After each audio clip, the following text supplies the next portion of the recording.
BlerdCon is awesome. Every year it gets bigger and better. AwesomeCon is awesome. AwesomeCon is awesome! Everyone gets a little taste of the fandom that they want, and it's just a great experience all weekend long.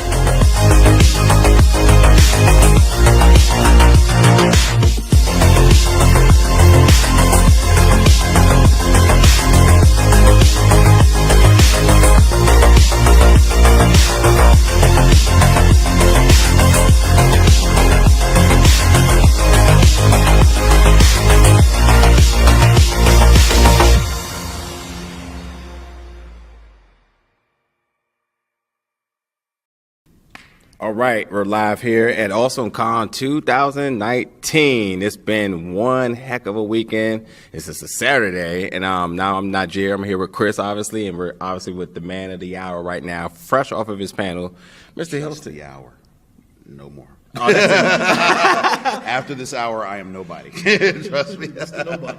Oh, yeah, that's a lie. Hilton, he is the founder, creator, and all things Blerdcon. That's really providing a powerful message in the community. Again, we just came from the panel. The Q&A session was a tearjerker because a lot of people no one had questions. Everyone had dedication. I think that was a really powerful thing to experience here today at AwesomeCon, to see such a presence in the Blerd community here. But for you, how has it been this weekend? Well, like every time we come to AwesomeCon, you know, this is the largest nerd gathering in the city, I believe. You know, they hover somewhere between 60 and 80,000 people, and the Blerd community comes out.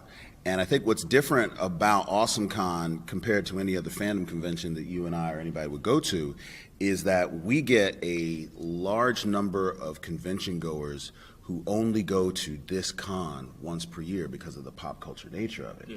And then when we start talking about other conventions, they're like, oh, there are other conventions? Yeah. Like, I could do this more than once a year? This is some people's nerd Christmas, and then they go back into the cocoon, and then they don't come out till next year this time. Yeah. And there's such a diversity of people in the crowd, so many great vendors and artists that get showcased in this city where everybody is getting an opportunity to come and see DC and interact with cool cats like y'all and get really cool interactions and stuff. So it's been a blast for us. You know, we bring a little bit of Blerdcon everywhere we go, and we got our chunk back there in the back room, man, and doing it up. That's right. I guess for me, being this is a DC metropolitan area, you get a diverse amount of people. How has that been, I guess, in particular with, black people and stuff? You mentioned in the panel how this wasn't the thing at one point. Mm-hmm. So now that it's, like the next generation, people after us, it's like, oh, this is cool now. How has that been in terms of where this area is and such? Like DC metro area especially. Well, DC, one, it's a very transitory, is that the word? Transient. Yeah, transient population between the college crowd, the high schoolers graduating, going away to college, the political people, lobbyists who come in and out with every administration. It's very fluid. So when you come to DC and you meet folks and you network, you're meeting people who are from other places, like immediately from other places. And I think that's what keeps the energy fresh and new. And what I really like is that for the young generation, you'll have a kid who might come from Iowa or Nebraska or something where it's a lot less diverse, and they get plopped in the middle of this city where there's literally every race and every gender and gender identity, and it's like, wow, you get to see them physically walking through this variety playground of sensory overload and things like that. So for the future, generations and the people who are coming up, they're going to hopefully take a little bit of the experience that they have, even if they're only here for a couple of years, and go out into this other world, which might not be as diverse, might not be that rich, might not have that much opportunity or variety, and take that there and build their community where they are here. So with Blerdcon, for instance, if they come by the booth, we want them to get a sense of, oh, this is the Blerdcon experience. There's music, there's dancing, there's people communicating and communing and hanging out. Originally, it was a very interesting thing. Most, vendor tables you would go to, if a bunch of random people just started showing up and just standing around, you'd be just shooing them away like pigeons, like, hey, get out of here with that. I got a business to run here, right? Yeah. And for us, it's like we actually want that person to come and stand and stare and feel awkward if until they don't. Yeah. And every single time we do a convention show, anywhere we go, there's always that 1, 2, or 10 people who have never heard of Blerdcon before, have never seen the community, and they gravitate to it immediately. And I'm telling you right now, you've got time.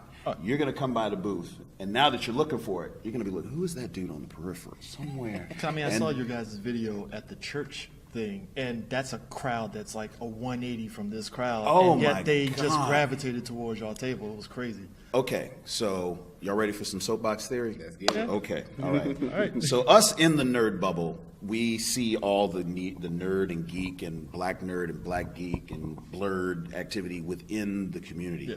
And we talk about the struggles, and we talk about the trials, and we talk about the resistance that we get when we're talking about expressing ourselves and inserting ourselves and being active in the community, and how that makes us feel even within the space that we're occupying.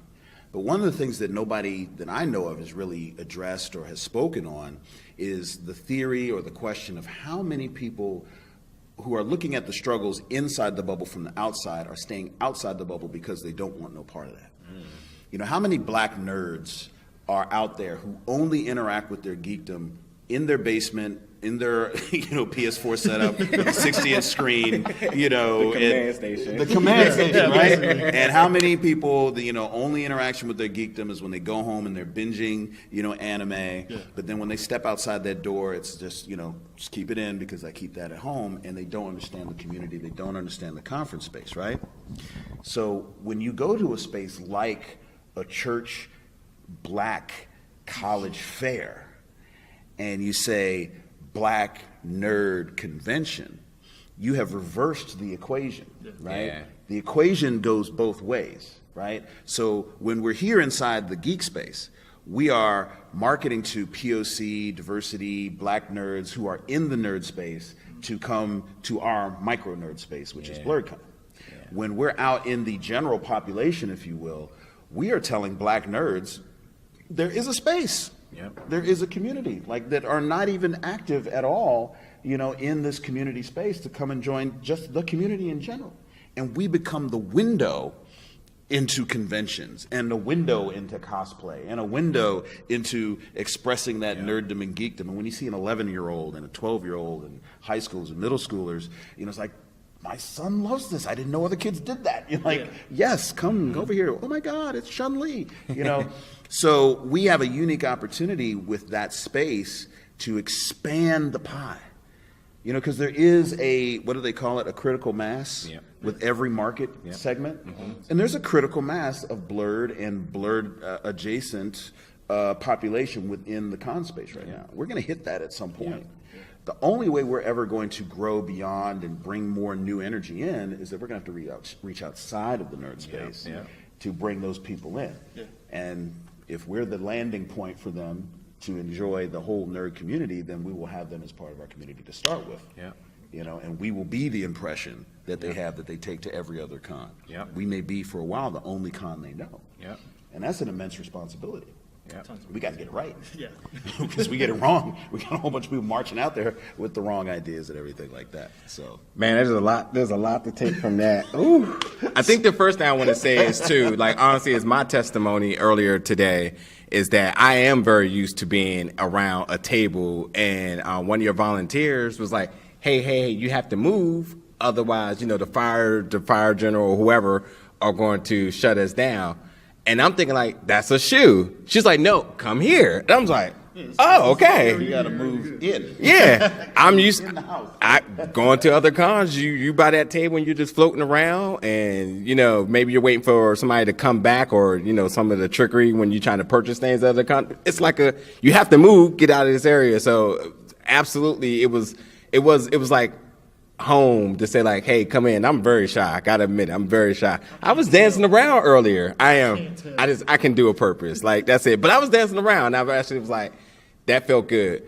Now to the testimony at the end of the panel, one of the guys stood up and he said that Blerdcon felt home and he felt safe. And I thought those were super powerful words. Home is a word that you do not throw around like that. But in a con community, safe is almost as law as it get now. When someone says they're safe or unsafe, that speaks volumes. So when you hear a word like it felt like home, it felt like I was safe being there, how does that resonate with you? Well, if you think about home and what that means to people, when I go home, it's like I feel like I know where everything is. I know what to expect, and even the unexpected isn't scary, right? Because when you're at home, you know that there's a certain level of acceptance and welcome, and there's support, and you can't bottle that up. You can't write that in a mission statement. If we had created a convention for some other community, just to throw that out there, and the people came and they started to take their energy this way and that way, and people didn't feel comfortable, people didn't feel safe, then we could have the same basic structure of a con, but then people are like, I really didn't feel comfortable in there. Like, I don't know, the energy was there, and people weren't seeming as if they wanted to connect, and I didn't see myself reflected, and I didn't resonate with the vibe.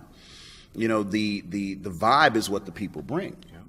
And so I don't allow people to compliment me or even my business partner and my co-founder Haas on being responsible for that feeling, because that's something that the community brought in. Yeah. And I think what we were banking on is that there was such a need and desire for a home. Because we all know what it's like, either professionally or educationally, or even in some of our interpersonal relationships, to be in an environment that is not on our vibrational wavelength. Yep. And we have got to step outside of ourselves in order to assimilate. Yeah. Which you can do fairly easily, because code switching is something that we almost wrote the book on, black people, right? So we're like, okay, I gotta talk a certain way, walk a certain way when I'm at work, or if I'm living in this neighborhood, or if I'm going through a certain mall. There's stuff that we do that we don't even think we do in order to fit in and make other people feel safe around us. When was the last time you seen a brother whistling?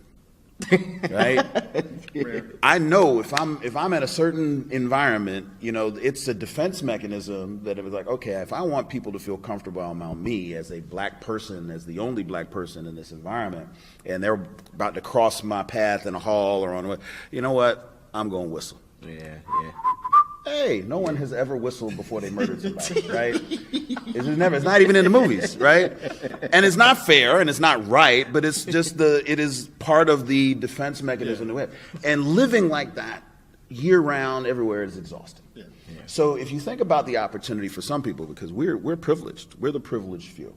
We get an opportunity, at least for a certain set of hours of our day, to occupy and live in our nerd space and commune within our nerd space. There's folks that have to stay buttoned up 364 days a year. They got one day, and they just go, And there are other folks that don't get that opportunity that we do. So when you give someone an opportunity to be and feel safe, you know what it really feels like? Finally, just relax. It's the default. Yeah. And for 3 days, you feel like I'm relaxed. It's like, well, and you know what it is? Blerdcon is that really, really cool, hip, homespun soul food restaurant that everybody in the neighborhood loves, right? Yeah. And you got there's a white person over there eating that. You like that? It's okra. That's okra. You like it? No, don't put ketchup. No ketchup. But we feel really comfortable because we are what's on the menu. Yeah. When we know that we are controlling the terms of the intellectual, emotional, conversational commerce, and we're like, I don't have to code switch, even when I'm talking to people that are from outside of my community, because I'm home. Yep. And they brought that energy and they made that work, and it was a gamble because you never know. It could have gone either way. People could have come in and showed out, or could have been uncomfortable, or made others uncomfortable. Just been like that. It was okay experience. Yeah, we kind of we sat around. It could have been like the middle school prom. All the girls on this side of the room and all the guys on that side of the room. And we're having like, will you people interact? But it really turned into that kind of space. And I think that if we could put it in a bottle and find different ways to uncork it every year and spread it around, I think it'll continue to grow and grow in popularity, and people will resonate with it. I definitely encourage people to watch the montage video from last year because, like, it's I mean, but it's as authentic as it gets. I mean, you can't tell people to like act like that and perform like that in the sense that the cameraman has to do his job, but if the people in front of it, they're just having fun and they put it together and amuse it, but the moves, the rhythm, the vibe, that's only something you can create organically. And every time you watch it, which was like, you can tell when you played it at the panel, complete silence, because people are tuned in. They're looking, and you're seeing people say, "Oh, wow!" Like and different, and a very diverse amount of people. Everyone's tuning in, like, "Wow, look at that cosplay! Look at them dancing! Oh, that's my friend right there!" And I think that's just like, I think that's how you start the fire, and the other people going to say, "Hey, have you heard of it?" And for me, I know something too that's kind of stuck out to me is that July is a really, really busy month in cons, and when I hear people schedule, and they're like, "Oh, I'm going to Blerdcon," the week before they're going to go to San Diego. Typically, con people in the community don't have a lot of money, so there's like maybe one con this month, maybe 6 months down there. Maybe I can do this last one somehow, but to maybe go to the biggest con and then go to Blerdcon a week before, that tells you the commitment. It is a struggle to make sure that Blerdcon is at least one paycheck separated from the nearest. That is the mental gymnastics of it all. That's right. I like, when's payday? Is that the 15th? We're on this. So we're before the 30th and after the 50th. Okay, cool. Because people will go to con. We spend money.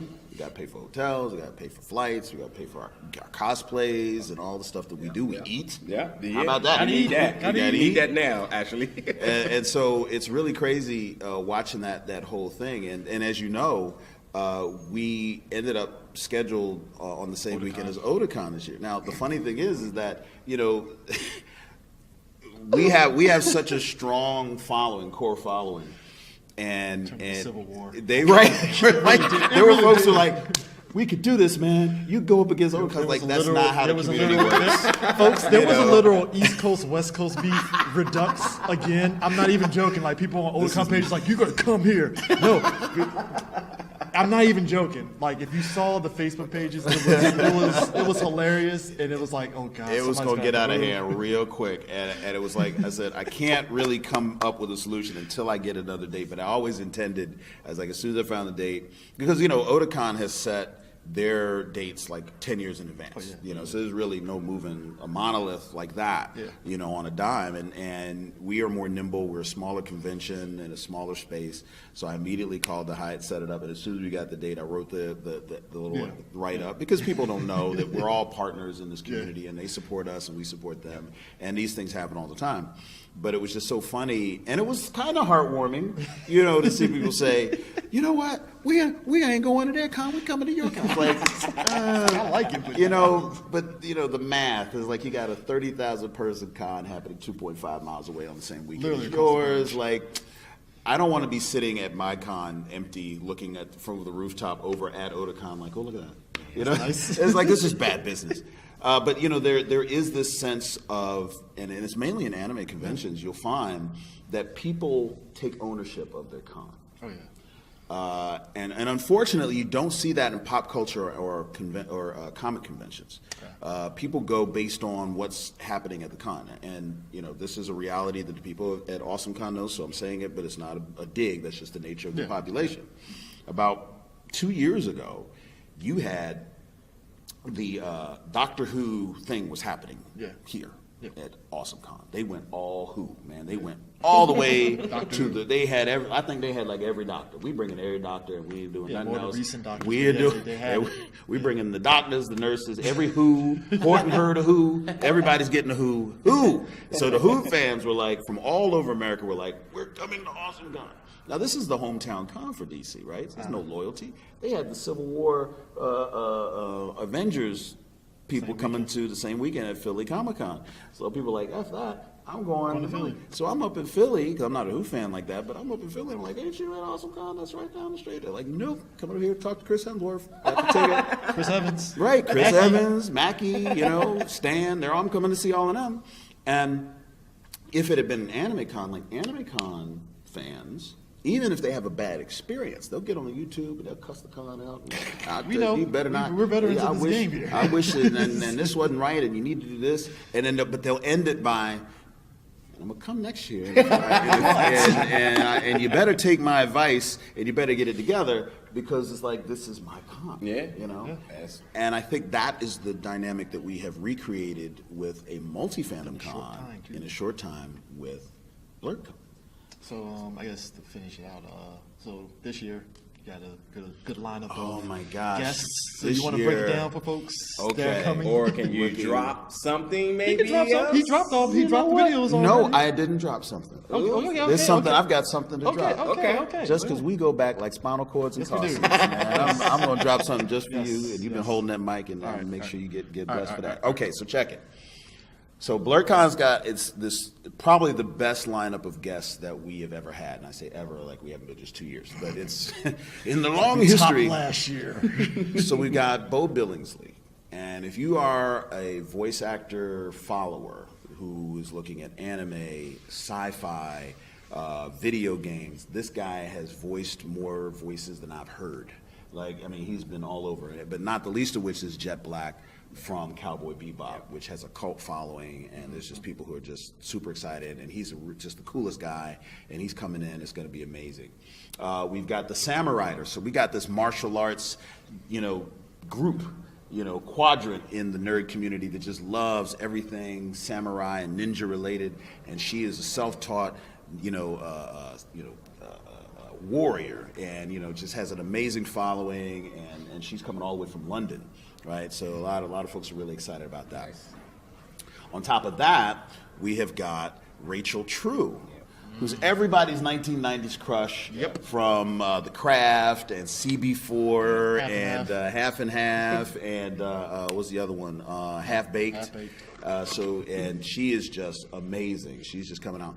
And we got this really unique opportunity that came down the pipe fairly recently, and we got Estelle coming. Yeah. I saw that. So you've got this crossover between the Grammy Award-winning vocalist, who's just doing amazing work in the music industry, but she's also the voice of Garnet from Steven Universe, coming in it's a universe in and of itself. Like it's got its own con. I mean, so, I was talk about a cult following. oh my gosh! And she doesn't do a lot of fandom conventions, so I know. she's done like San Diego 8. was the only one I've really seen her at. Really. But to do one of this size and everything, it was really unique to get the opportunity to have her come. Now, All right. you know about the barbecue, Yeah. and you know about the brunch, and you know about all of those little things that we put in that are kind of hitting the black nerd audience in their 23andMe, that kind of thing. So we always got to try and do new things and top things out. Are you ready for this? All right. You ready for this? Let's do it. All right, okay. Let's do it. So this year, inside the Hyatt for Blerdcon, we are setting up the barbershop. A trash talking, table spinning, mama call him Clay, I'ma call him Clay, Joe Lewis, argument, brothers playing chess while they wait. For that. Because think about it, us as brothers, we go in and we get so focused on getting our cosplays together, getting our luggage right, making sure we pack all the right stuff and da-da-da-da. And the last thing we actually think about is getting our fade right for a convention. I mean, And you're in an alien town, if you don't know where the brothers get their hair cut, and it's going to take 6 hours if you don't have an appointment, you're just going to go across town and they don't know you and all this stuff. I said, you know what? Let's get some barbers here to cut hair and get everybody's ears cleaned up. And that is going to be at Blerdcon. It's going to run all day.